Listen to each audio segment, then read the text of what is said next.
Hi, good evening to all. ఈరోజు ఒక మంచి టాపిక్ అయితే మీ అందరితో డిస్కస్ చేయాలని ఈ వీడియో అయితే నేను చేస్తున్నాను. అన్న, ఆఫ్టర్ కరోనా మనమంతా భలే లేజీ అయిపోయాము. లేదు, సీరియస్గా భలే లేజీ అయిపోయాము. ఎందుకంటే మనకు ఫీవర్ కానీ, బాడీలో పెయిన్స్ కానీ, ఏమన్నా స్టమక్ పెయిన్ కానీ వస్తే మనం వెంటనే హాస్పిటల్ అని లేదా ట్యాబ్లెట్స్ అని వాడేస్తున్నాము. అంతకుముందు అయితే అలా కాదు. ఒక 1 or 2 డే మనం కొంచెం తట్టుకొని తర్వాత అయితే మనము ఆ ప్రాసెస్ని ఫాలో అవుతాము, ట్యాబ్లెట్స్ అని హాస్పిటల్కి వెళ్ళడం అని.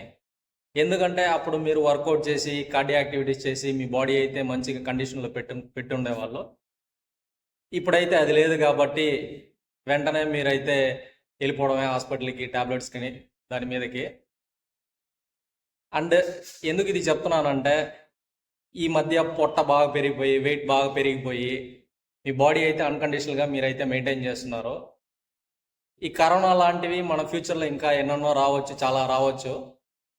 సో అవన్నీ చేసి తట్టుకోవాలంటే మనం ఖచ్చితంగా ఏదో ఒక యాక్టివిటీస్ మన బాడీకి అయితే పెట్టుకుంటే మంచిది.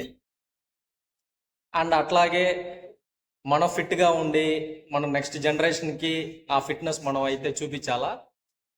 సో అలా చేసుకోవడం వల్ల మనం మోటివ్గా అయితే ఉంటాము. సో అదన్న విషయం. Okay, thank you.